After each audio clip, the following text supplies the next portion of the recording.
Hi, మొన్న recent గా November 23న Google maps ని బలంగా ఆధారం చేసుకొని ఒక ముగ్గురు వ్యక్తులు బ్రిడ్జ్ మీద వెళ్లి వాళ్ళ ప్రాణాలని కోల్పోయారు. అది ఎందుకు ఎట్లా జరిగిందని చూసుకుంటే ఆ బ్రిడ్జ్ అనేది ఇప్పుడు రామగంగా రివర్ కింద ఉంది. 2023లో ఏమైందంటే వరదల కారణంగా ఆ బ్రిడ్జ్ అనేది ఏదైతే ఉందో సగం కూలిపోయింది.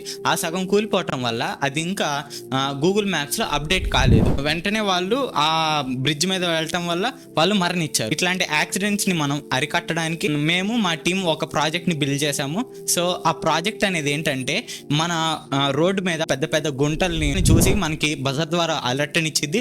ఎప్పుడైతే ఇట్లా సెమీ కన్స్ట్రక్టెడ్ బ్రిడ్జెస్ అంటే ఎక్కువ లోతున్నా కానీ లేదంటే సగం సగం బ్రిడ్జెస్ ఉన్నా కానీ యాంటీ బ్రేకింగ్ సిస్టమ్ అల్ట్రాసానిక్ సెన్సార్ని బేస్ చేసుకొని ఇటువంటి లోతున్నది కనుక కనిపిస్తే ఒక మ్యాక్స్ ఫార్ములాని బేస్ చేసుకొని వెంటనే మీకు యాంటీ బ్రేకింగ్ పడిపోయి మీ బండి అనేది ఆగిపోతుంది. సో ఇట్లాంటి వాటి వల్ల మనకి యాక్సిడెంట్ అనేవి తగ్గిపోతాయి.